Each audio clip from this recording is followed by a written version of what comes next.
பொன்னகை ஆள் தின்னும் பொன்னகை கைக்குட்டையில் நான் பிடித்து கையோடு மறைத்துக் கொண்டேன்.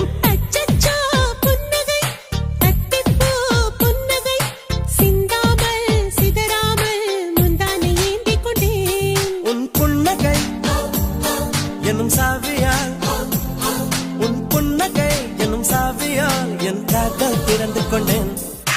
அச்சச்சோ பொன்னகை